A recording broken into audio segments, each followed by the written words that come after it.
Welcome to my channel, a vlog that brings your story about the love of a mafia boss. Now let's listen. The scent of burnt coffee and desperation clung to my skin as I scrubbed the same spot on the bar counter for the third time.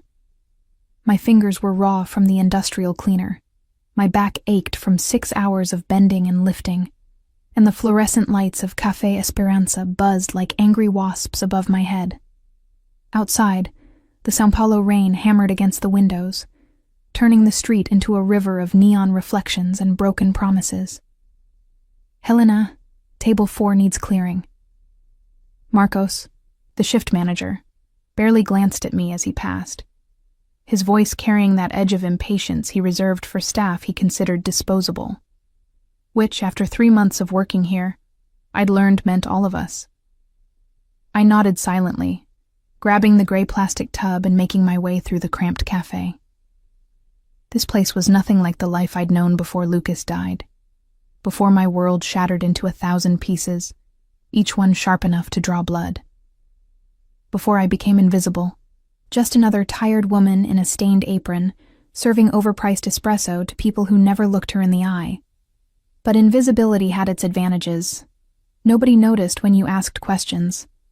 Nobody remembered your face when you lingered near conversations that weren't meant for you. Nobody suspected that the quiet girl wiping down tables was actually gathering evidence, piece by piece, name by name, building a case against the man who'd destroyed her life. Dante Montero. The name tasted like poison on my tongue, even when I only thought it. I'd been tracking him for 8 months. 8 months since I'd found Lucas's apartment ransacked, his phone smashed, his few possessions scattered like he'd left in a hurry or been taken against his will. 8 months since the police had closed his missing person case with a shrug and a patronizing explanation about young men who got involved with the wrong crowd. 8 months since I'd realized that if I wanted justice for my brother, I'd have to find it myself. The investigation had consumed everything. I'd quit my job at the marketing firm. I'd moved from our comfortable apartment in Jardines to a studio in the Zona Leste, where the walls were so thin I could hear my neighbors' arguments in stereo. I'd sold everything Lucas and I had accumulated together, our parents' few heirlooms, my jewelry, even my car, using the money to pay informants, to bribe low-level criminals, to buy my way into the edges of São Paulo's underworld. And every thread I'd pulled had led back to Dante Montero. He owned half the city, though you wouldn't know it from the public records. Restaurants, clubs, import businesses, all legitimate on the surface. But underneath, whispers of money laundering, protection rackets, and something darker. People who crossed him disappeared. Witnesses changed their stories. Investigators suddenly decided to pursue other cases, including my brother. Lucas had worked for one of Montero's front companies, a logistics firm that moved goods through the port. I'd found Lucas's notes hidden in a book at his apartment, coded references to shipments that didn't match manifests, payments that went through shell companies. He'd been investigating Montero from the inside, and then he'd vanished. I cleared table 4 mechanically, stacking plates and cups with the efficiency born of repetition. Through the window, I could see the lights of the business district, towers of glass and steel where men like Dante Montero made their fortunes, while people like me scrubbed their coffee stains. My phone buzzed in my apron pocket. I glanced at the screen, my heart jumping at the message from an unknown number. He'll be at Restaurante Fogo tonight, 9 p.m., private room upstairs. Come alone. The informant. Finally. I'd been paying him for 3 months, feeding him money I couldn't afford to spend, waiting for this exact information. A chance to get close to Montero. A chance to confront him with the evidence I'd compiled. A chance to look into the eyes of the man who'd killed my brother and demand answers. My hands trembled as I pocketed the phone. Restaurante Fogo was one of Montero's establishments, an expensive steakhouse where the city's elite gathered to make deals over aged wine and imported beef. The kind of place where a woman in a cafe uniform would be laughed out the door. I checked my watch. 6:47 p.m. I had just over 2 hours to finish my shift, go home, change into the one decent dress I still owned, and make it across the city. My stomach twisted with a mixture of fear and anticipation. This was it. The moment I'd been preparing for since the day Lucas disappeared. "Helena, you good?" Sophia, the only coworker who'd bothered to learn my name, appeared at my elbow. Her kind eyes searched my face with concern. "You look like you've seen a ghost." "I'm fine," I lied, forcing a smile. "Just tired." "You're always tired, girl." She squeezed my shoulder gently. "When was the last time you actually took a day off? You're going to burn out." If only she knew that burnout was the least of my concerns.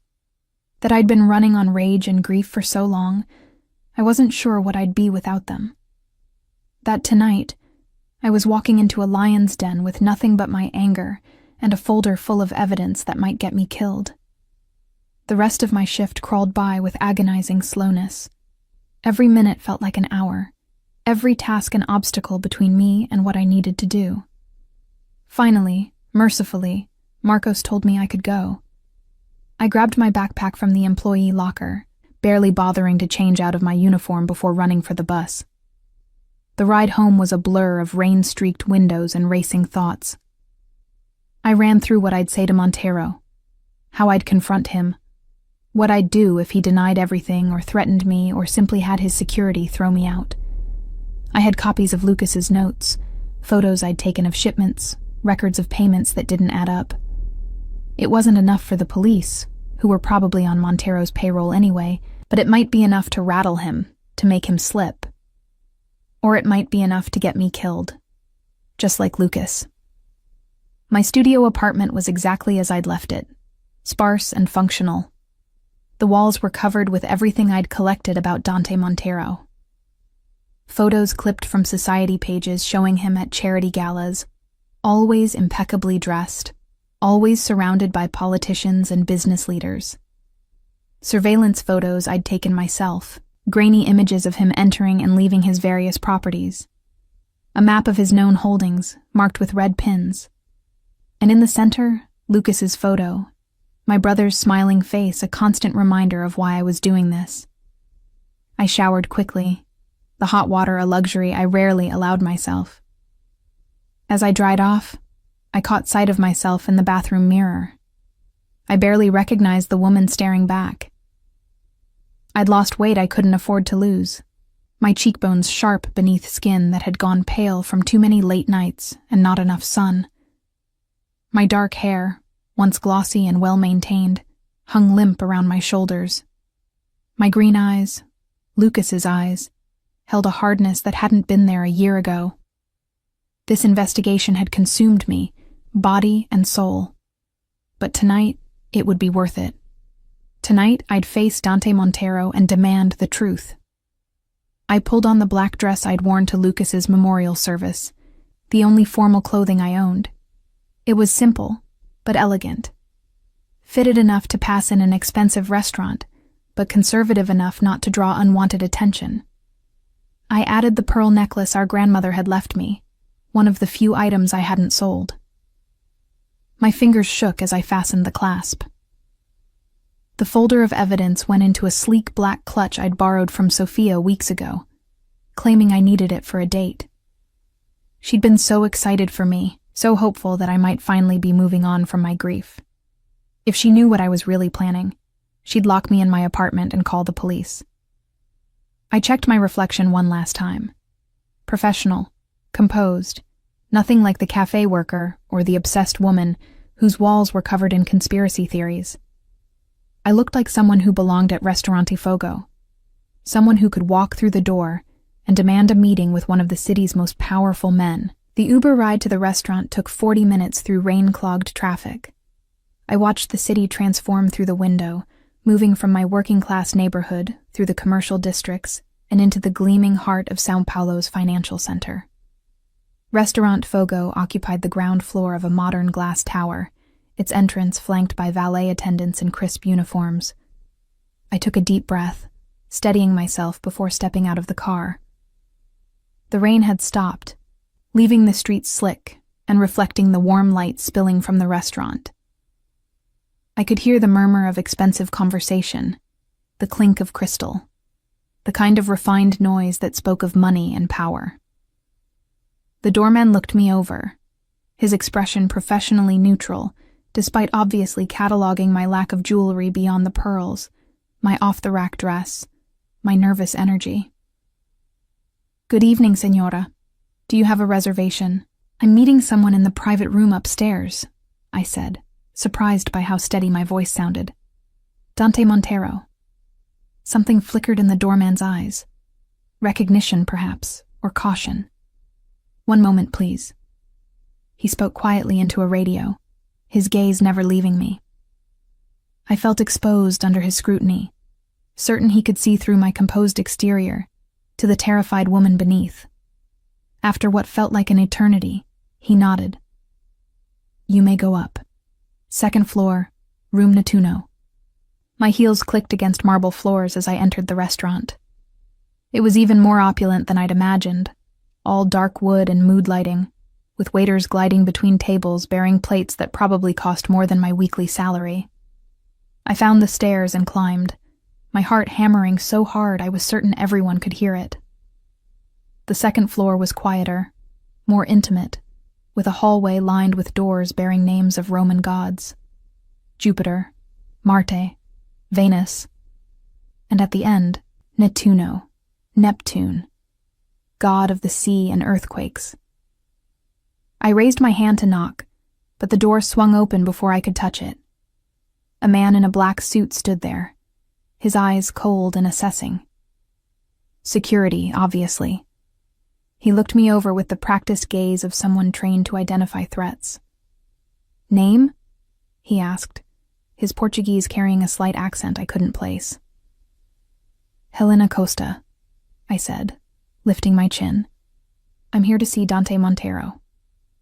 He stepped aside without a word, revealing the room beyond. It was smaller than I'd expected, dominated by a single table set for two. Candles flickered, casting dancing shadows on walls painted a deep charcoal. The table held wine glasses, elegant place settings, but no food yet. And standing by the floor-to-ceiling window overlooking the glittering city, silhouetted against the lights of São Paulo, was Dante Montero himself. He was taller than he'd appeared in photos, perhaps 6'2", with broad shoulders that filled out his navy suit perfectly. His dark hair was swept back from a face that could have been carved from marble, all sharp angles and classical proportions. But it was when he turned to face me that my breath caught. His eyes, a striking shade of gray like storm clouds, fixed on me with an intensity that made me feel simultaneously seen and dissected. "Helena Costa," he said, and my name and his voice sounded different, weighted with meaning I couldn't decipher. "I've been expecting you." The air in the room seemed to thicken around his words. "I've been expecting you." How could he have been expecting me? Unless... My mind raced through possibilities, each more disturbing than the last. The informant who'd sent me here, the doorman who'd let me up without question, the security guard who'd opened the door before I could knock. This wasn't a confrontation I'd orchestrated. This was a trap I'd walked into willingly.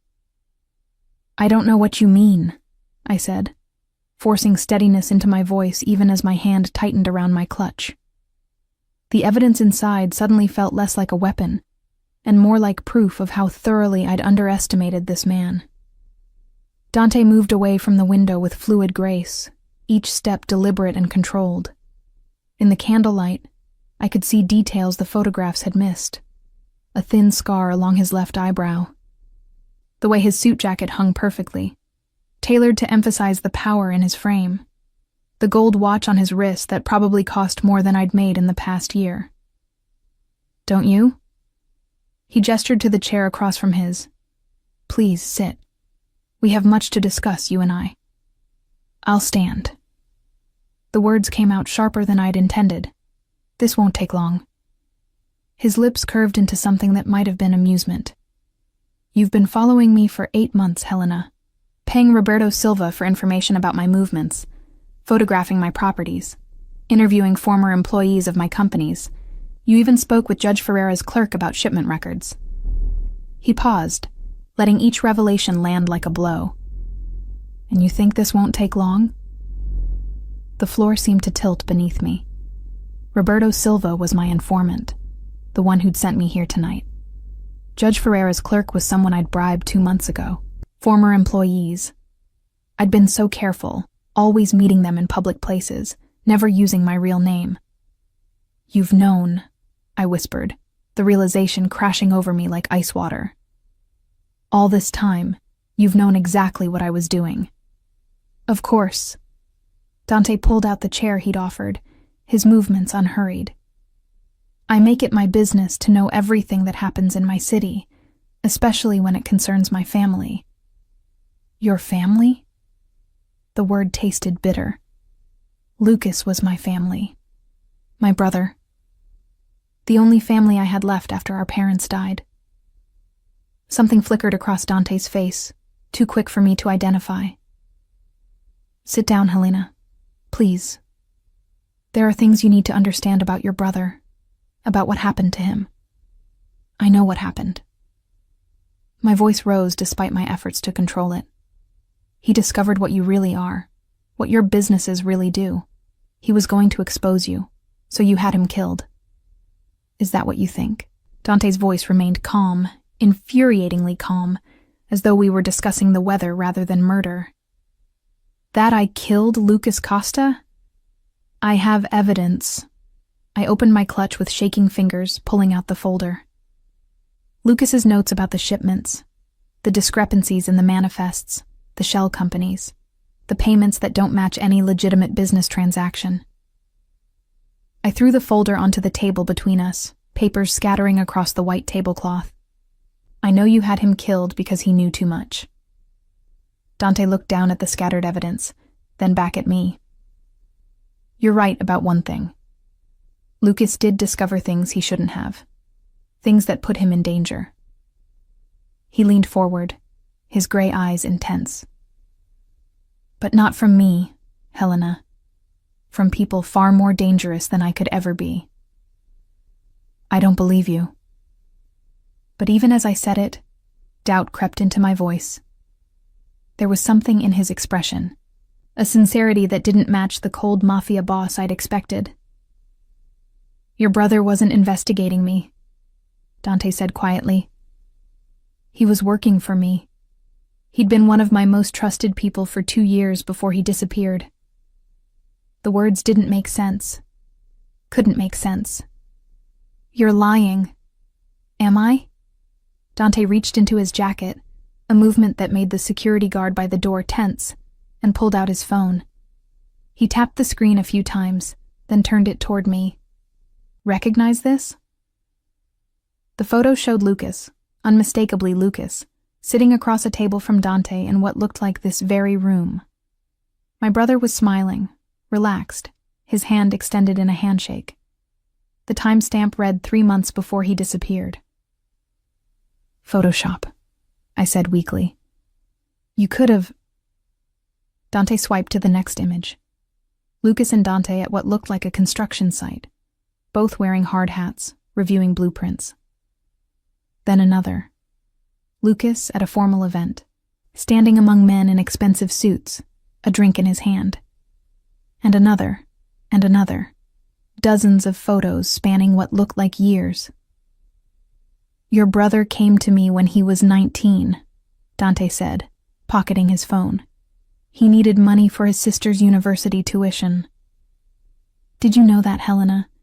That every scholarship you received, every grant that covered your expenses, was actually Lucas working for me? My knees went weak. I reached for the chair and sank into it before I could fall. That's not possible. Lucas worked in logistics. He had a normal job. He did have a logistics job, one I gave him as cover while he helped me with more sensitive matters. Dante sat across from me, his movements controlled. Lucas was brilliant with numbers, with patterns. He could spot discrepancies that others missed, find connections that seemed invisible. That's why I trusted him with investigating the Cavalcanti organization. The Cavalcanti. The name was familiar, whispered in the same fearful tones as Dante's own. Another family. Rivals. They'd been using one of my legitimate businesses to move their product, hiding it among my clean shipments. Dante's jaw tightened. Lucas discovered the operation. He gathered evidence just like you did. But the Cavalcantis found out before we could move against them. No, I shook my head, refusing to accept this version of reality. Lucas would have told me. We told each other everything. Did you tell him you were struggling with money after your father died? That you were working 3 jobs to stay in university? Dante asked gently. Or did you hide it from him because you didn't want him to worry? The question hit too close. I had hidden my struggles from Lucas, had pretended everything was fine even when I was eating 1 meal a day and walking to classes because I couldn't afford the bus. Lucas protected you by keeping you separate from this world, Dante continued. He made me promise that if anything ever happened to him, I would make sure you stayed safe, that you'd finish university, build a good life, never know about any of this. Then why didn't you? The words burst out of me. Why didn't you keep that promise? Why did you let me spiral into this obsession, sell everything I owned, destroy my career, my life? For the first time, Dante's composure cracked, his hand clenched into a fist on the table. Because you wouldn't stop. I had people watching you from the beginning, ready to intervene if you got too close to real danger. I paid your landlord to forget about eviction notices. I made sure you got the cafe job through a manager who owed me a favor. I even fed you false leads to keep you away from the Cavalcantis. His eyes blazed with sudden intensity. But you were relentless, Helena. Brilliant and relentless, and so damn stubborn that nothing I did could make you stop. The room spun around me. Everything I'd thought I knew, every assumption I'd built my investigation on, was crumbling. The informant who sent me here tonight works for me, has since the beginning. Dante's voice softened. I brought you here tonight because you were getting too close to asking the wrong questions to the wrong people. Because the Cavalcantis have noticed your investigation. And because... He stopped, seeming to struggle with the next words. Because I'm tired of watching you destroy yourself over something you don't understand. I stared at him. This man I'd hated for 8 months. This stranger who claimed to have been protecting me all along. Where's Lucas? The question came out barely above a whisper. Is he dead? Something unreadable crossed Dante's face. That's not my answer to give. What does that mean? I lunged forward, my hands slamming on the table. Tell me if my brother is dead. The security guard moved, but Dante raised a hand, stopping him. What it means, he said carefully, is that some questions are dangerous to answer, for everyone involved. Before I could respond, the door burst open. A different security guard, this one breathing hard, spoke rapid Portuguese too low for me to hear. But I saw Dante's expression change, saw the cold mask of the Mafia boss slide back into place. We need to leave, he said, standing. Now. I'm not going anywhere with you until you tell me the Cavalcantis know you're here. His voice cut through my protest like steel. They're on their way. You have 2 choices, Helena. Come with me and live, or stay here and find out exactly what happened to people who threatened their organization. My mind raced. Every instinct screamed that this was manipulation, another trap. But the genuine urgency in Dante's voice, the way his security team was already moving into defensive positions, suggested the threat was real. How do I know you're not? You don't. Dante was already moving toward a door I hadn't noticed, hidden in the wall paneling. You have to choose right now to trust me or not. But choose quickly, because in about 3 minutes, this restaurant is going to become a war zone. As if to punctuate his words, I heard shouting from downstairs, glass breaking, screams. Dante extended his hand to me, His gray eyes locked on mine. "Helena, please." I looked at his hand, then at the folder of evidence scattered across the table. 8 months of investigation. 8 months of certainty about who the villain was. And now, nothing was certain, except the sound of violence getting closer. I took his hand. Dante's hand was warm and solid around mine as he pulled me through the hidden door into a narrow service corridor. The sounds of chaos from the restaurant faded as the door clicked shut behind us, replaced by the harsh echo of our footsteps on concrete stairs. "Where are we going?" I gasped, struggling to keep up in my heels as we descended. "Somewhere safe." That was all he said, his grip on my hand never loosening as we spiraled down what felt like endless flights of stairs. We emerged into an underground parking garage. A black Mercedes with tinted windows sat idling near the exit, its driver already behind the wheel. Dante opened the back door and practically lifted me inside before sliding in beside me. "Vai," he commanded, and the car surged forward. I pressed myself against the opposite door, my heart hammering as I watched the garage entrance recede behind us. What just happened? Who were those people? The Cavalcanti family. Dante pulled out his phone, firing off rapid texts in Portuguese too quick for me to follow. "They've been watching the restaurant, waiting for an opportunity. Your arrival gave them one." An opportunity for what? He looked at me then, really looked at me, and I saw something I hadn't expected in those storm-gray eyes. Concern. To kill us both. You, because you've been asking questions about your brother. Me, because I'm the only thing standing between them and control of the port operations. The weight of it crashed over me. I'd been so focused on Dante as the enemy that I'd never considered there might be worse threats. Lucas discovered their operation. That's why he disappeared. Yes. Dante's jaw tightened. He found evidence that would have destroyed them. They came for him. And He stopped, turning to look out the window at the rain-slicked streets of São Paulo rushing past. "You what?" I pressed. "I got him out, barely." His voice was low, controlled, but I heard something beneath it. Regret? Anger? But not before they'd made it clear what they'd do to anyone connected to him, including his sister. My breath caught. That's why Lucas never contacted me, because they threatened me. He wanted to. Dante finally looked back at me. Every day for the first 6 months, he wanted to call you, to let you know he was alive. I had to convince him that contacting you would only put you in more danger. You had to convince him? The implication hit me. You know where he is. You've been in contact with him this whole time. Something flickered in Dante's expression. Not quite confirmation, but not denial either. What I know and what I can tell you are 2 different things, Helena. For your safety and his. Rage flared hot in my chest. You don't get to decide that. You don't get to keep my brother from me while My voice broke. While I thought he was dead. Do you have any idea what these 8 months have been like?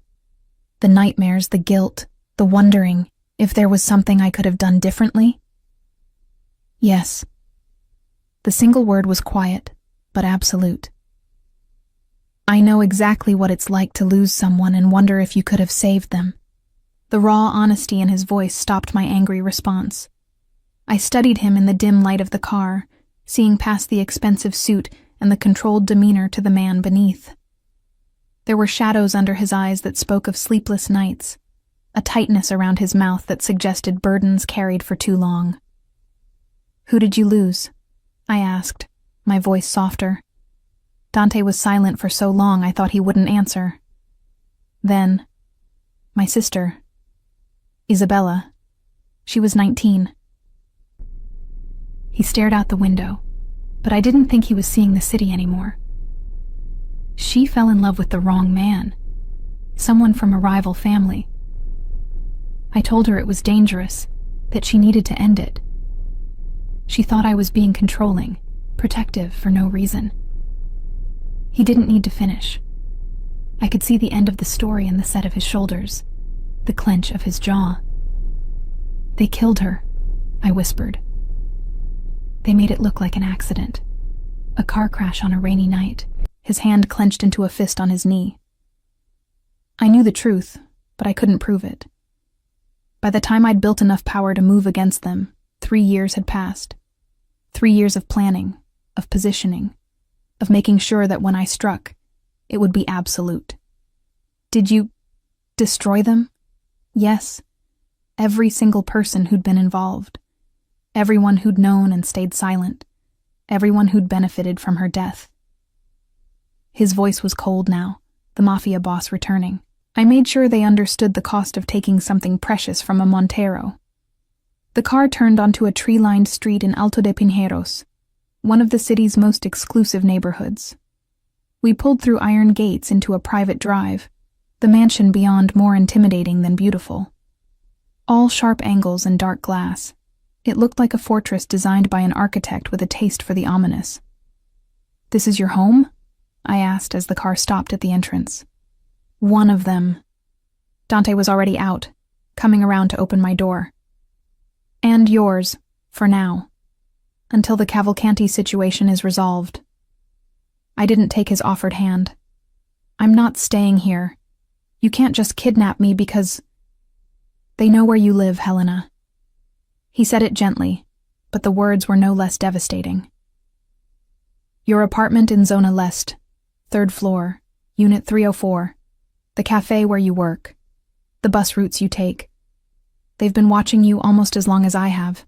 Fear clawed at my throat. "Then I'll go somewhere else. Leave the city. I'll—" "Run?" Dante crouched down so we were eye level, his hands resting on the car doorframe, caging me in without touching me. "For how long? They have resources across Brazil, across South America. You'd be looking over your shoulder for the rest of your life. Is that what you want?" "I want my life back." The words burst out of me, tears finally spilling over. "I want my brother back. I want to go back to before any of this happened, when Lucas and I were just normal people with normal problems." "I know." Dante's voice was unbearably gentle. "But we can't go back, Helena. We can only go forward. And going forward means keeping you alive long enough to—" He stopped abruptly, as though he'd almost said something he shouldn't. "Long enough to what?" I demanded. "To resolve this situation." But I could tell that wasn't what he'd almost said. I studied his face, this man who'd somehow become the center of my world, even as I'd hated him. In the soft lighting from the mansion's entrance, I could see details I'd missed before. The way his dark hair fell slightly across his forehead despite being styled back. The faint lines at the corners of his eyes that suggested he smiled more than his reputation indicated. The fullness of his lower lip that drew my gaze despite everything. "Why?" I asked suddenly. "Why do you care so much about keeping me safe?" "Lucas is gone. His promise to you should have died with his disappearance. You could have let the Cavalcantis take care of me months ago, eliminated a problem, removed someone who was investigating you."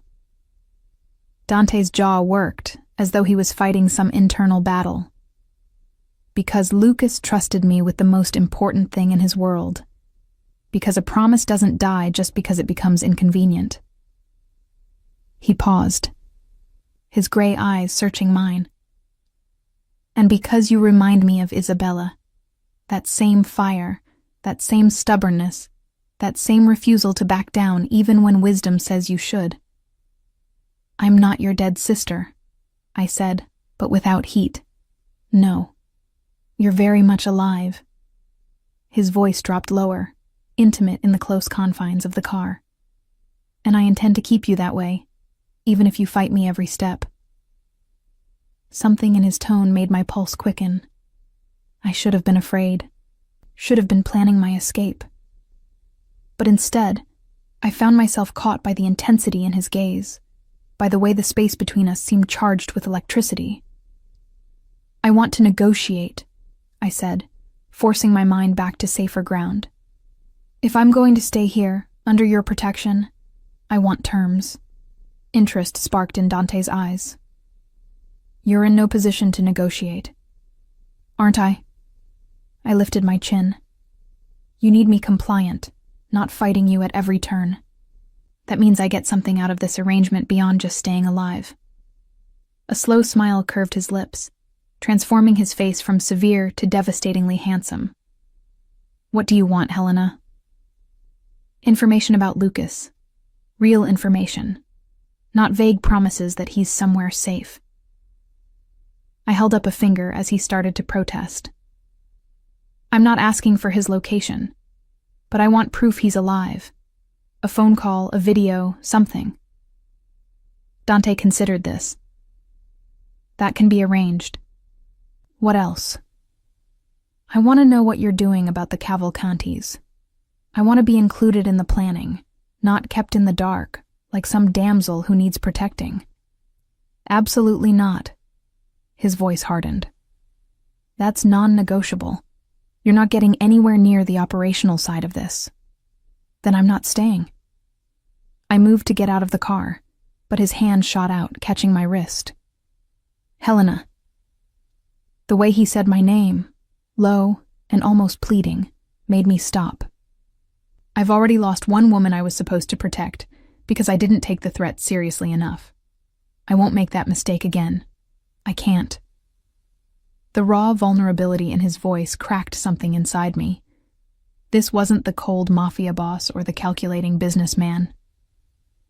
This was a man haunted by failure, by loss, by the weight of promises he couldn't keep. Then help me understand, I said quietly. Tell me what happened to Isabella. The whole truth, not just the sanitized version.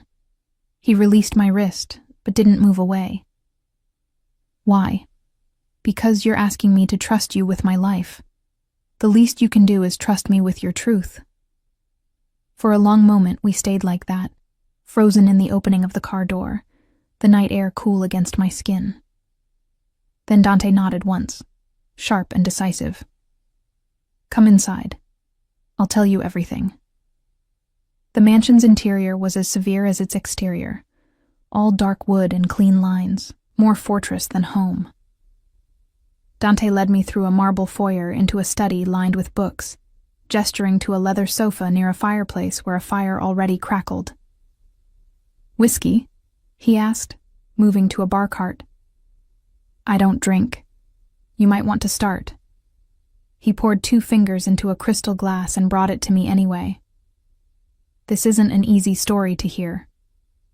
I took the glass but didn't drink, watching as he poured his own and settled into the chair across from me.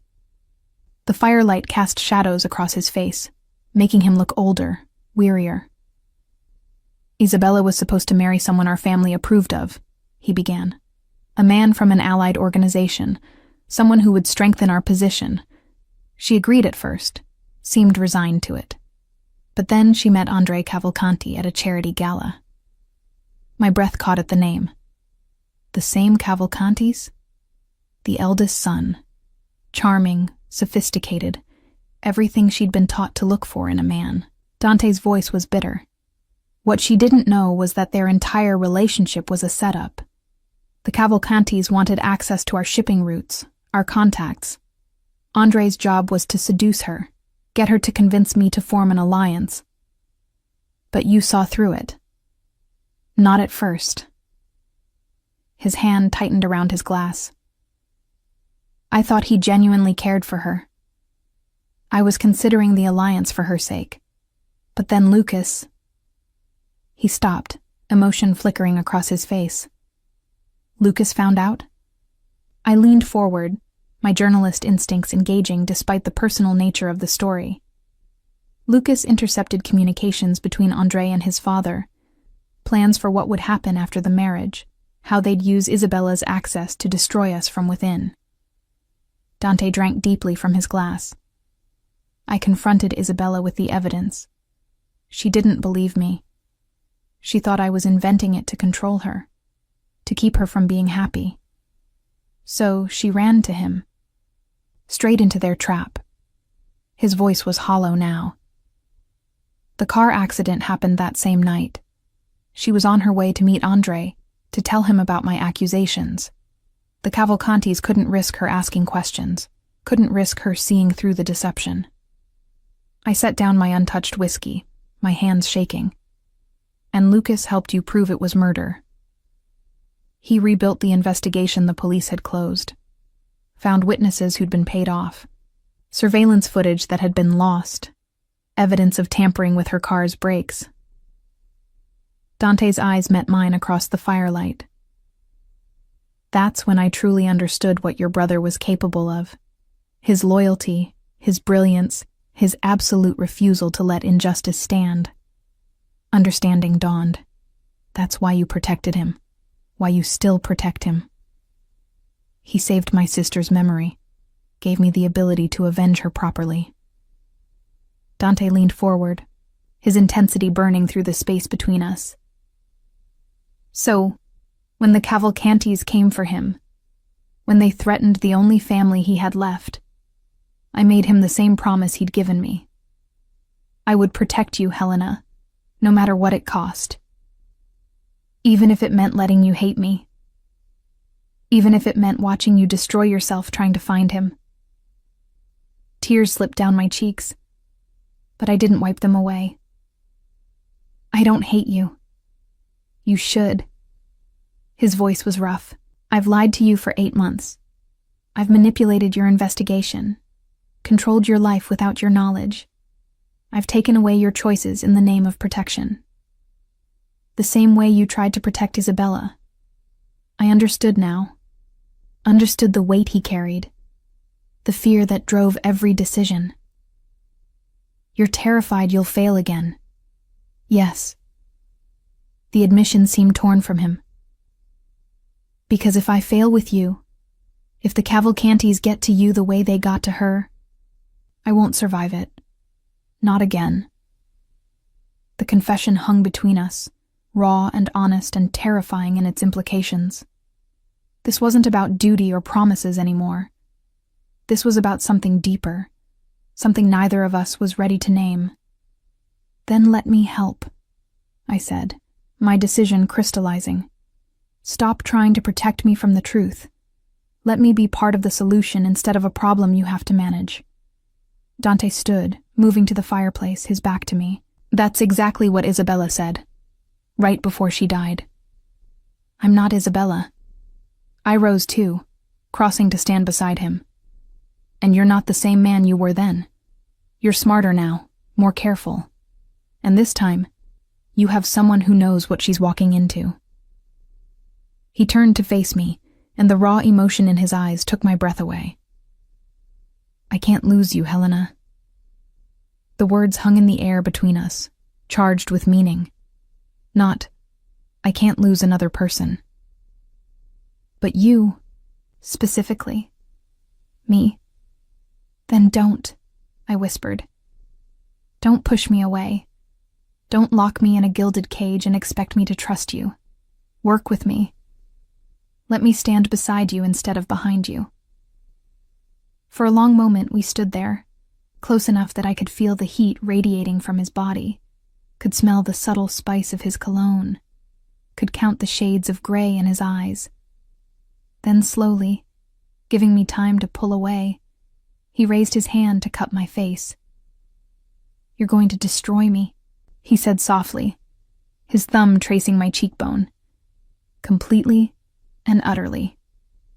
Good, I breathed. Because you've already destroyed me. Only fair we go down together. His laugh was low and rough. Is that a yes to my protection?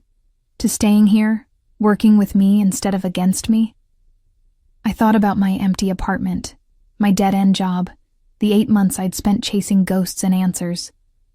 I thought about Lucas, alive somewhere, kept safe by this complex, haunted man. I thought about the Cavalcantis and the very real threat they posed, but mostly I thought about the way Dante was looking at me right now, like I was precious and dangerous and exactly what he'd been searching for without knowing it. Yes, I said, but on my terms. No more lies, no more manipulation. We're partners in this. Or I walk. Partners, he agreed, and something in his smile promised this partnership would be far more complicated than either of us anticipated. The guest suite Dante showed me to was larger than my entire apartment. Floor-to-ceiling windows overlooked São Paulo's glittering skyline, a king-sized bed dominated one wall, and an ensuite bathroom featured a tub that could fit 3 people comfortably. Everything was decorated in shades of cream and charcoal, expensive and impersonal. Your clothes from the apartment will be here by morning, Dante said from the doorway, along with anything else you need. I turned to face him, still processing the whiplash of the evening. 2 hours ago, I'd walked into a restaurant ready to confront my brother's killer. Now I was standing in a Mafia boss's guest room, having agreed to let him protect me from people even more dangerous than he was. You already sent people to my apartment? The moment you got in my car. He didn't sound apologetic. The Cavalcantis will check there first. Better that they find it empty. What about my neighbors? Mrs. Silva next door. She's elderly, and if they already relocated to her daughter's house in Campinas, along with anyone else on your floor who might have been questioned. Dante leaned against the doorframe, his tie loosened, the top button of his shirt undone. The small glimpse of his throat made my mouth inexplicably dry. I told you, Helena. I'm thorough. You're terrifying, I corrected, but without the heat the words should have carried. His smile was slow and dangerous. You're only just beginning to understand that. He straightened. Get some rest. Tomorrow we start planning how to end this. After he left, I explored my gilded cage. The closet held toiletries, a silk robe, even pajamas in my size. The efficiency with which Dante had orchestrated my life was both impressive and unsettling. I showered in that absurdly luxurious bathroom, trying to wash away the tension of the evening, but my mind wouldn't stop racing. Lucas was alive. That single fact kept circling through my thoughts. My brother, who I'd mourned for 8 months, was somewhere safe because of the man I'd spent those same months hating. The irony was almost funny. Almost. I couldn't sleep. At 2 a.m., I gave up and padded barefoot through the dark house, the marble cool beneath my feet. I found myself drawn to light spilling from under a door at the end of the hall. When I pushed it open, I found Dante's office. He sat behind a massive desk, still in his dress shirt and slacks, reviewing documents with the focused intensity of a man who rarely let himself rest. He looked up as I entered, and something in his expression softened. Couldn't sleep? He asked. Too many thoughts. I moved into the room, examining the bookshelves lined with leather-bound volumes. Do you ever sleep? Not much. He set down his pen. Nightmares have a way of making rest seem less appealing than work. I understood that intimately. What are you working on? Inventory of Cavalcanti assets, properties, businesses, people on their payroll. He gestured to the papers spread across his desk. If we're going to neutralize them, I need to know every piece of their operation. Neutralize. The word was so clinical for what I suspected he actually meant. You're going to kill them. Dante's eyes met mine, unflinching. I'm going to remove them as a threat. Permanently. That might mean death for some, imprisonment for others. Exile for the smart ones who take deals when offered. He paused. Does that bother you? I thought about Isabella, about Lucas being forced into hiding, about the chaos at the restaurant tonight. It should, I admitted. But I can't make myself feel sympathy for people who kill innocent women and threaten my brother. You're more adaptable to this world than you think. He stood, moving to a sideboard where crystal decanters gleamed. Now I know you're lying about not sleeping. Come, sit. Tell me what's really keeping you awake. I settled into one of the leather chairs facing his desk while he poured 2 glasses of amber liquid. I keep thinking about what you said, about not being able to lose me. The words felt dangerous to speak aloud. What did you mean by that? Dante handed me a glass, his fingers brushing mine in a way that sent electricity up my arm. He didn't retreat to his desk, but sat in the chair beside mine, close enough that I could see the weariness in his eyes, the shadow of stubble along his jaw. Exactly what it sounded like, he said quietly. I've spent 8 months watching you, Helena. At first, it was just honoring my promise to Lucas. Make sure his sister stayed safe, stayed ignorant of the dangers lurking around her. He swirled the whiskey in his glass. But somewhere between watching you sell everything you own to fund your investigation and seeing you work 12-hour shifts at that cafe, something changed. My heart hammered. Changed how? I started looking forward to the reports from my people, not just to confirm you were safe, but to hear what you'd done that day, how you'd smiled at a customer, how you'd argued with your landlord about the broken heating, how you'd spent your one day off at the library researching shell corporations. His laugh was self-deprecating. I became obsessed with a woman who was obsessed with destroying me. I wasn't obsessed with destroying you, I protested. I just wanted justice for Lucas. You were magnificent in your fury. His gray eyes held mine, relentless and brilliant and so convinced of your righteousness. I envied that certainty, that ability to see the world in clear blacks and whites. Nothing feels clear anymore, I admitted, taking a sip of the whiskey. It burned pleasantly down my throat. Everything I thought I knew has been turned upside down. Good. Dante's voice was low, intimate in the quiet office. Certainty is dangerous in this world.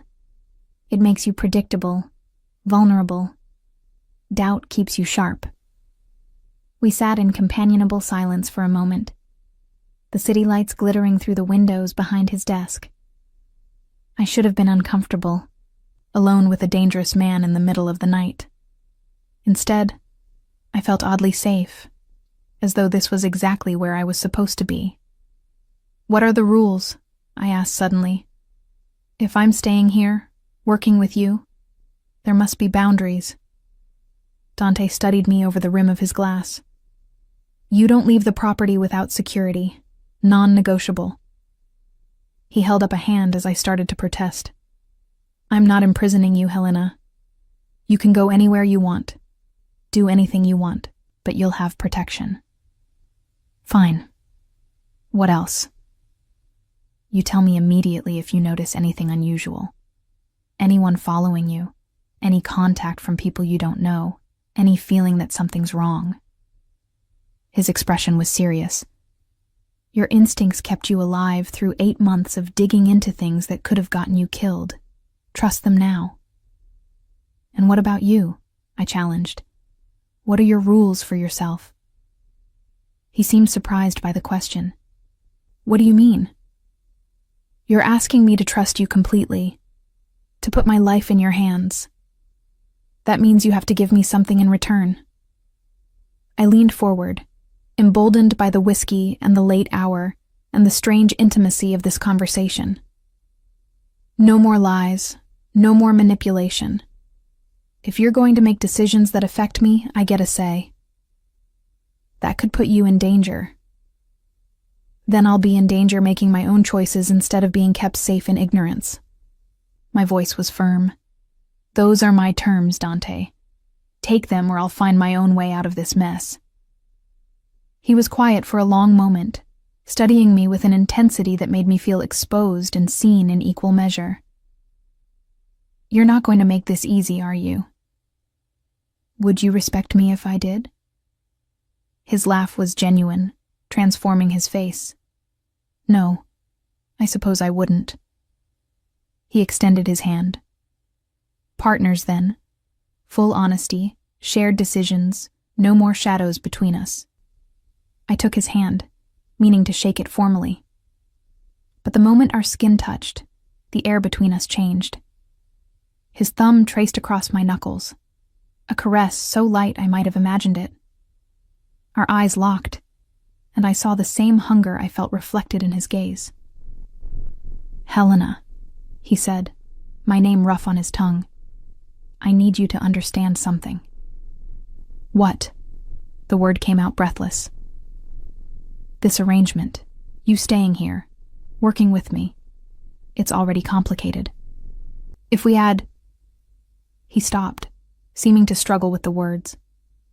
I'm trying to protect you, but I'm finding it increasingly difficult to maintain appropriate boundaries. Heat flooded through me at the confession. What if I don't want you to maintain boundaries? His hand tightened on mine. You don't know what you're asking. Don't I? I stood, and he rose with me, our hands still joined. I'm 26 years old, Dante. I'm not a child who needs protecting from adult choices. You're vulnerable, grieving, dependent on me for safety. His voice was strained. Taking advantage of that would make me exactly the monster you thought I was. Taking advantage would be lying to me, manipulating me. I stepped closer, closing the distance between us. Being honest about what we both feel, that's something else entirely. And what do you think we both feel? His free hand came up to cup my face, his touch achingly gentle despite the tension in his body. Something dangerous. I was close enough now to see the flecks of darker gray in his eyes, to feel the heat radiating from his body. Something we probably shouldn't. But something real, nonetheless. For a heartbeat, we stood frozen, balanced on the knife's edge of decision. Then Dante's thumb traced my lower lip, and every rational thought fled. This is a terrible idea, he whispered. Probably. My hand found his chest, feeling his heart racing beneath expensive cotton. But when has that ever stopped either of us from doing something? His control shattered. He kissed me with a hunger that stole my breath, his arms pulling me against him as though he could make us one person through sheer force of will. I kissed him back with 8 months of pent-up emotion, anger and grief and fear transmuting into pure desire. We broke apart breathing hard, his forehead resting against mine. This changes things, he said. I know. We should probably talk about boundaries, about... I silenced him with another kiss. Later. We'll talk about everything later. Helena. But whatever he was going to say was interrupted by his phone buzzing urgently on the desk. He cursed in Portuguese, reaching for it with obvious reluctance. His expression changed as he read the message, the brief softness vanishing behind cold calculation. What is it? I asked, my skin still tingling from his touch. The Cavalcantis just made a very serious mistake. He was already typing a response, his free hand running through his hair in agitation. They went after someone under my protection, someone I care about very much. Fear gripped me. Who? He looked up, and I saw fury burning in his eyes. Lucas's girlfriend. They took her an hour ago. The world tilted. Lucas has a girlfriend? He's been in contact with someone this whole time? Marina. She's been with him in hiding. Dante's jaw was tight. The Cavalcantis must have found them. They took her to draw Lucas out, and him to draw me out. Then we go get her, I said immediately. We do nothing. You stay here where it's safe. I'll handle... No. I grabbed his arm. You said partners. You said full honesty and shared decisions. This is both of those things. If my brother's girlfriend is in danger because of his connection to you, then I'm involved. I'm going with you. Absolutely not. Then I'll go by myself. I met his gaze steadily. I'll walk out that door right now and find them on my own. At least with you, I have a chance of surviving. Alone, we both know I won't last the night. Dante's hands clenched into fists. You're going to be the death of me. Probably, I agreed. But I'm going. Those are my terms. He stared at me for a long moment, then nodded once, sharp and decisive. Get dressed. Wear dark colors. And Helena? His expression was deadly serious. When we walk out that door, you do exactly what I say when I say it. No arguments, no hesitation. In this world, a moment's delay can mean death. Understood. I was already moving toward the door, adrenaline surging through my veins. And Helena? His voice stopped me at the threshold. After this is over, we're finishing what we started. All of it. The promise in his words sent heat through me despite the gravity of the situation. I'm counting on it. 20 minutes later, I was in the back of an armored SUV wearing black jeans and a dark sweater from the emergency wardrobe Dante's staff had somehow produced. Dante sat beside me, no longer the sophisticated businessman, but something far more dangerous.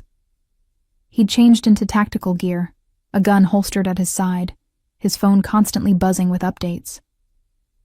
Marina is being held at a warehouse in Guarulhos, he said, studying a map on his tablet.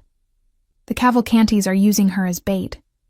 They know Lucas will try to rescue her, and they're hoping I'll bring enough force that they can justify a full-scale war. So what's the plan? I asked, watching the city blur past through bulletproof windows. We don't give them the war they want. His smile was cold. We give them something much worse. Precision. The driver, a man Dante called Vicente, spoke rapid Portuguese into a radio. I caught enough words to understand that other teams were moving into position, surrounding the warehouse, cutting off escape routes. How many men do you have? I asked. Enough. Dante glanced at me, his expression softening slightly. You're sure about this? It's not too late to turn back, to let me handle it. I'm sure. And I was. Terrified. But sure. If Marina matters to Lucas, then she matters to me. I'm not letting her face this alone. Something fierce and approving flashed in his eyes. When we get there, you stay in the vehicle until I give the all clear. That's non-negotiable, Helena. I wanted to argue, but the look on his face stopped me. This was the Mafia boss, the man who'd destroyed an entire organization to avenge his sister. The man who'd kept my brother alive against impossible odds. If he said stay in the vehicle, I'd stay in the vehicle. The warehouse district was dark and deserted, industrial buildings looming like sleeping giants.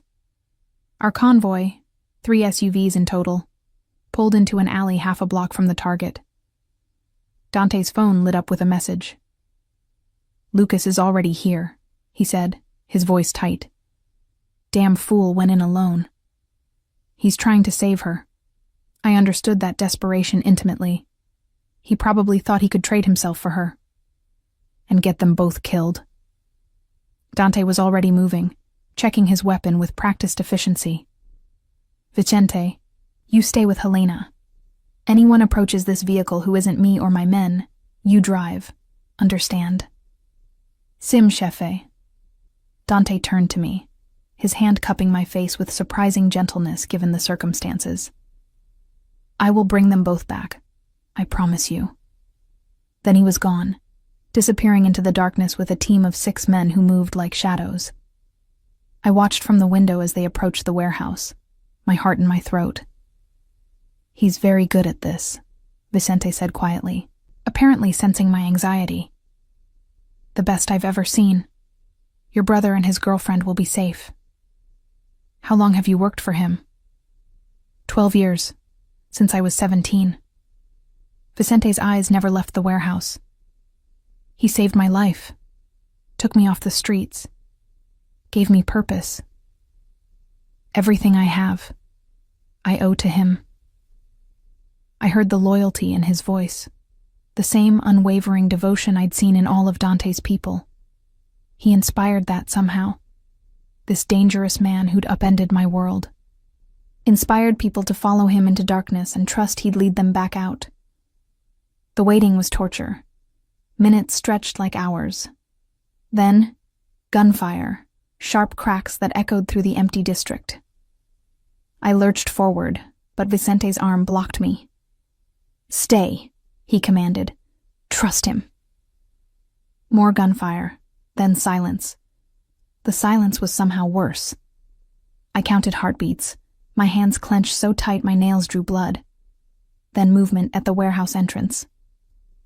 Dante emerged first, supporting a young woman with dark hair and blood on her temple. Behind them, 2 of Dante's men escorted a man who made my breath catch. Lucas, my brother, alive, real, walking toward me with his arm in an improvised sling but otherwise unharmed. I was out of the vehicle before Vicente could stop me, running across the broken pavement toward my brother. Lucas's eyes widened in shock. "Helena, what are you—" His words were cut off as I crashed into him, sobbing against his chest, feeling his solid warmth, his very real presence. "You're alive," I gasped. "You're alive, you're alive." "I'm okay, Irmanzina. I'm okay." His good arm wrapped around me, holding tight. "I'm so sorry. I'm so sorry you thought—" "Later," Dante interrupted, his voice sharp. "We need to move. The Cavalcantes will have reinforcements coming." Back in the vehicle, now crowded with 6 people, I couldn't stop staring at Lucas. 8 months I'd mourned him, and here he was, thinner than I remembered. A new scar on his left cheek, but undeniably alive. Marina leaned against him, her face pale but her eyes fierce. "Thank you," she said to Dante, "for coming for me." "Thank Helena," Dante replied, his gaze finding mine in the rearview mirror. "She's the one who insisted." Lucas looked between us, understanding dawning. "You two—" "It's complicated," I said. "That's an understatement," Lucas muttered, but he was smiling. "Helena, this is Marina Souza." Marina, my incredibly stubborn sister, who apparently found a way to complicate even her own rescue. "I like her already," Marina said, managing a weak laugh despite the blood matting her hair. At Dante's mansion, a doctor was already waiting. He examined Marina's head wound, a concussion but not serious, and reset Lucas's dislocated shoulder with efficient professionalism. I sat with them in one of the guest suites, unable to let Lucas out of my sight. "I thought you were dead," I said for the 10th time. 8 months, Lucas. 8 months I thought the Cavalcantes had killed you. "I wanted to contact you." Lucas's voice was rough with regret. "Every single day. But Dante was right. If they knew you meant something to me, they'd have used you to get to him." "They tried anyway," I pointed out, "because you wouldn't stop investigating." He shook his head in amazement. "Dante told me everything you did. Selling our parents' things, working at that cafe, tracking down informants. Helena, you could have been killed." "I thought I was avenging you," I said simply. "What else was I supposed to do?" Marina spoke up, her voice soft. "You're exactly how he described you. Fierce and loyal and willing to burn the whole world down for the people you love." "Sounds like you two have that in common," Lucas said, looking at Marina with such tenderness it made my chest ache. They were in love, deeply and obviously. Which is probably why you both drove me insane with worry. A knock at the door, and Dante entered. His gaze swept the room, cataloging injuries and checking for threats with automatic efficiency. "The Cavalcantes know we have Marina and Lucas. They'll retaliate." "Let them," Lucas said, steel in his voice. "I'm done hiding, done letting them control my life." "That's not your decision to make alone," Dante replied. "Not anymore. They've escalated. Taking Marina was a declaration of war. Then we give them one." I stood, surprising everyone, including myself. "You said you've been building a case against them, that you have evidence of their operations. Use it.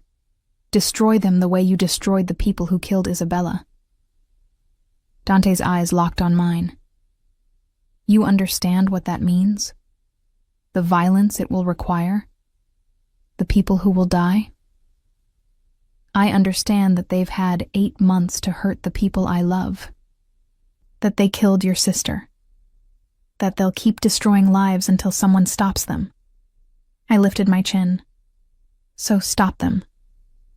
A slow smile curved his lips. You've changed, Helena. You changed me. I held his gaze. You showed me that sometimes justice isn't clean, that sometimes protecting the people you love means getting your hands dirty. Lucas looked between us, realization dawning. You two are together. It's complicated, Dante and I said simultaneously, then shared a look that was anything but complicated. Clearly, Lucas muttered. Though I suppose I should have seen this coming. You both have the same obsessive all-or-nothing approach to everything. Says the man who risked his life for an impossible rescue, Marina pointed out fondly. Over the next 3 days, Dante's mansion transformed into a war room.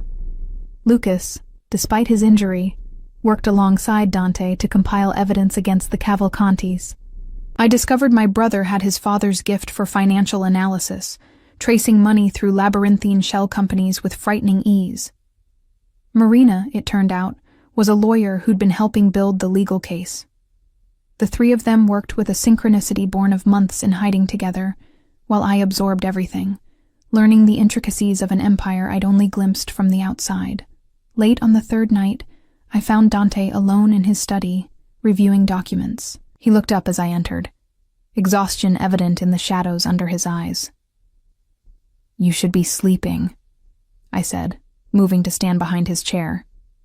So should you. But he leaned back into my touch as my hands settled on his shoulders, working at the knots of tension there. I've been thinking, I said quietly, about what happens after, when the Cavalcantis are gone and Lucas is safe. And what have you concluded? His voice was carefully neutral. That I don't want to go back to my old life. That cafe, that apartment, pretending none of this happened. My hands stilled on his shoulders. But I also don't know what my place is in your world. Dante turned his chair, pulling me around to face him. His hands settled on my waist, thumbs tracing patterns through my sweater. Your place is wherever you choose it to be. But if you're asking what I want, I'm asking. I want you here. Not as someone under my protection, but as my equal. His gray eyes were intense in the low light. I want you to finish your journalism degree. Use those investigative skills for something meaningful. Expose corruption. Shine light in dark places. With my resources and your talent, you could change this city. The vision he painted took my breath away. You'd let me investigate your world? I'd encourage it. Keep me honest. Keep my organization clean. His smile was wry. God knows I need someone who isn't afraid to challenge me. And personally? I asked, my heart racing. What do you want personally?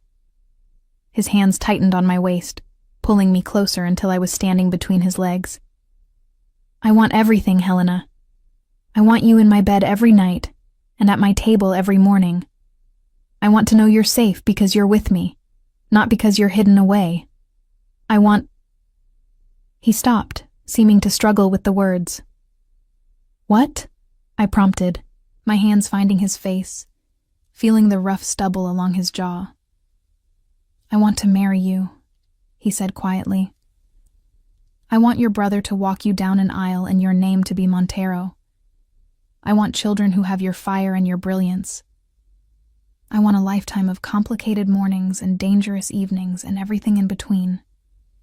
Tears pricked my eyes. That's a lot to want. Too much? His vulnerability was devastating. No. I kissed him, soft and certain. Not enough. I want all of that too. I want to wake up next to you and argue with you and build something real in the middle of all this darkness. He stood, lifting me easily, carrying me toward the door. Then let's start now. Now? I laughed against his neck. Lucas and Marina are down the hall. They're adults. They'll understand. His smile was wicked. Besides, Your brother owes me for keeping you alive for 8 months. He can deal with some uncomfortable awareness of what that service has earned me. I should have protested more. Should have insisted we wait for privacy, for a better time. But I'd spent 8 months in grief, and another 3 days in constant tension. And Dante was warm and solid, and looking at me like I was precious and powerful, and exactly what he'd been waiting for his entire life. So I kissed him again, deeper this time, and let him carry me toward a future I'd never imagined, but suddenly couldn't imagine living without.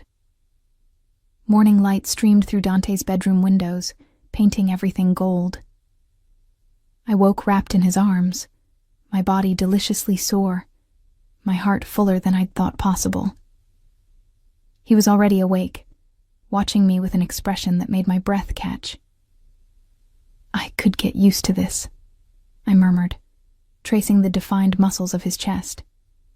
You'd better. His hand cupped my face. Because I'm not letting you go. Not now, not ever. A knock shattered the moment. Dante cursed, reaching for his phone on the nightstand. His expression changed as he read the message, all tenderness vanishing behind cold fury. What is it? I asked, already dreading the answer. The Cavalcantis just made their final mistake. He was out of bed, already pulling on clothes. They've gone to the authorities. They're claiming I kidnapped Marina and Lucas, that I'm holding them against their will. My stomach dropped. Can they do that? Make that stick? They have judges on their payroll, prosecutors. If they move fast enough, they can get warrants, force a search of this property. His voice was tight with controlled rage.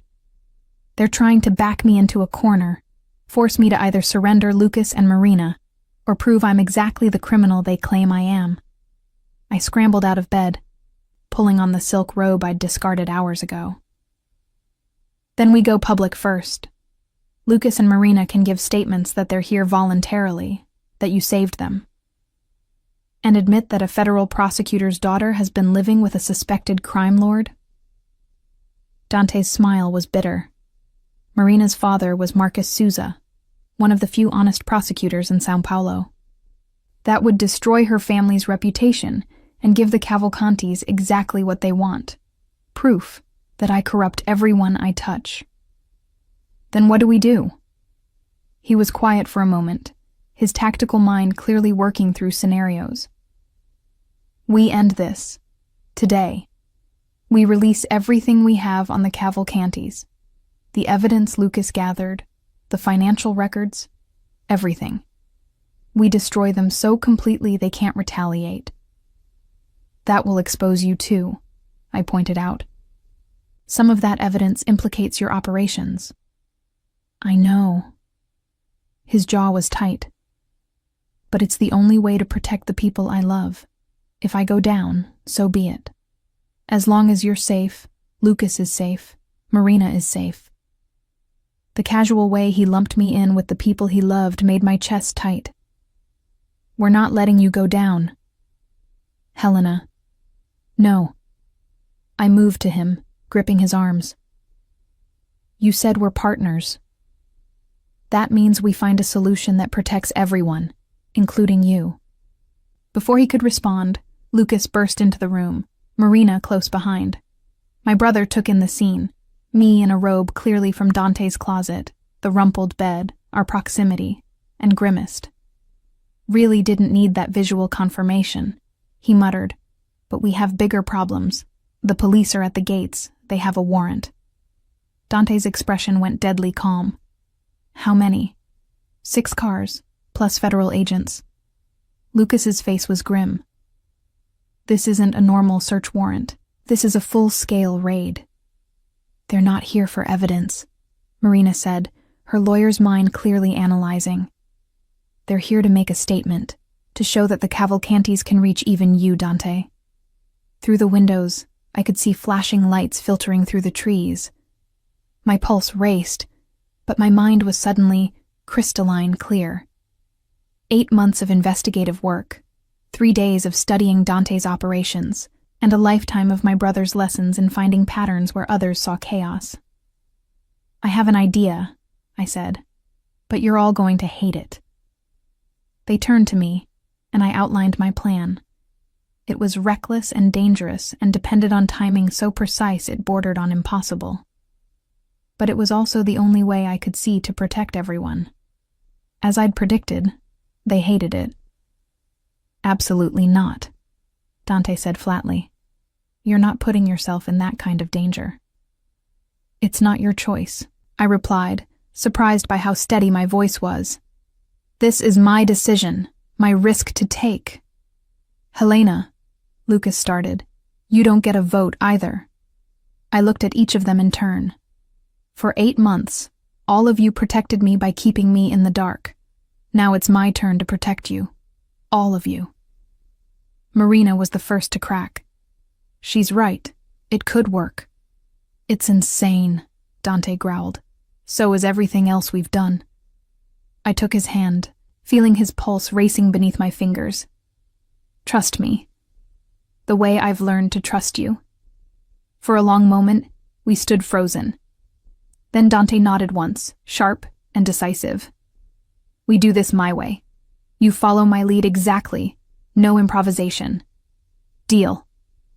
20 minutes later, I walked down the grand staircase to find a dozen police officers and federal agents in Dante's foyer. At the center stood Marco Cavalcanti himself, his smug expression faltering slightly when he saw me. "Miss Costa," he said, clearly surprised. "We've been looking for you. Your neighbors reported you missing." I wasn't missing. I descended the stairs with as much dignity as I could muster in borrowed designer clothes. "I've been staying here as Mr. Montero's guest." "Guest?" His smile was patronizing. "Or hostage. We have reports that you and your brother have been held here against your will." "Those reports are false." Lucas appeared on the landing above, Marina beside him. "We're here voluntarily. Dante Montero saved our lives." "From what, exactly?" A federal agent I didn't recognize stepped forward. "According to our information, Mr. Montero is the threat, not the solution." "According to your information from the Cavalcantis?" I let steel enter my voice. "The same organization that's been running illegal operations through São Paulo's port for the past decade? The same people who murdered Isabella Montero and made it look like an accident?" Marco's face went pale. "Those are serious accusations, Miss Costa. Accusations you can't prove." "Can't I?" I pulled out my phone, the one Dante had given me with encrypted files loaded and ready. "I'm a journalist, Mr. Cavalcanti. Or I was. Before I spent 8 months investigating my brother's disappearance. I have evidence of money laundering, extortion, and murder. All meticulously documented. All traceable back to your family." "That evidence is inadmissible," Marco blustered. "Obtained illegally, not by me." Marina descended the stairs, every inch the federal prosecutor's daughter. "I obtained it legally, with proper warrants, working with my father's office. Mr. Montero provided protection while I built the case, but the investigation is entirely legitimate. It was a lie, a carefully constructed fiction we'd assembled in 20 minutes. But it was plausible enough to create doubt, to buy us time." The federal agent looked between us, clearly uncertain.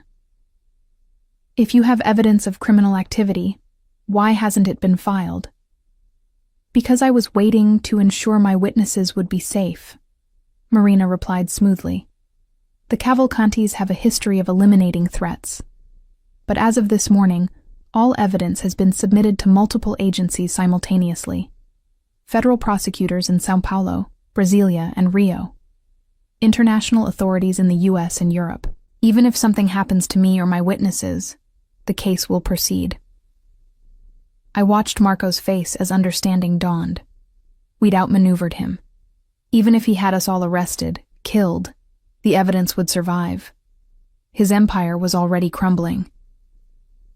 "This is a setup," he said, but his voice lacked conviction. "Montero orchestrated this entire—" "Mr. Montero saved my life," I interrupted. "He protected my brother when your family tried to kill him. He gave shelter to a prosecutor's daughter while she built a case against corruption. If those actions make him a criminal in your eyes, I'd say your perspective is severely skewed. The police officers were already backing away, sensing the political minefield this had become. A federal agent arguing with a prosecutor's daughter, accusations flying in multiple directions, evidence allegedly filed with multiple agencies. This wasn't a simple raid anymore. This was a public relations nightmare. We'll be investigating these claims thoroughly, the lead agent said finally. All of them. Mr. Montero, Miss Costa, you'll need to make formal statements. Of course, Dante said smoothly, appearing at the top of the stairs like a king surveying his domain. My lawyers will coordinate with your office. We have nothing to hide. After they left, the four of us stood in the sudden silence of the foyer. Then Lucas started laughing, slightly hysterical. That was insane, he said. Completely insane. I can't believe it worked. It hasn't worked yet, Marina cautioned, but she was smiling. We've bought time, created enough confusion that they can't move against us immediately, but we still need to make good on the evidence claim. We will. Dante's arm came around my waist, pulling me against his side. We have everything we need. Lucas's original investigation, the files I've been compiling for 3 years, Marina's legal expertise. By the time we're done, the Cavalcantis won't just be destroyed, they'll be erased. Over the next month, we made good on our promises. The evidence went public in a coordinated release that made international headlines. Federal prosecutors, unable to ignore such blatant corruption, launched investigations that uncovered decades of criminal activity. The Cavalcanti Empire crumbled, its members arrested or fleeing the country, their assets seized. Dante's role remained ambiguous, portrayed in some media as a vigilante who'd helped expose corruption, in others as a criminal who'd eliminated competition. But with Marina's father vouching for his cooperation and no concrete evidence of current illegal activity, prosecutors ultimately declined to file charges. Lucas and Marina moved to an apartment in Jardines, finally able to live openly. My brother returned to his old life with a new appreciation for its normalcy, while Marina joined her father's office, working to clean up the corruption that had nearly destroyed them all. As for me, I enrolled in journalism school to finish my degree. But I also stayed with Dante, moving into his mansion not as a guest or someone under protection, but as his partner in every sense. 6 months after the Cavalcanti Empire fell, Dante proposed properly, not with manipulation or necessity, but with a simple question asked in the garden where we'd first kissed after everything changed. Marry me, Helena, not because you need my protection, or because it serves some strategic purpose. Marry me because you love me, because you want to build a life together, because you can't imagine waking up anywhere but beside me. Yes, I said, tears streaming down my face. Yes to all of it. The wedding was small, intimate.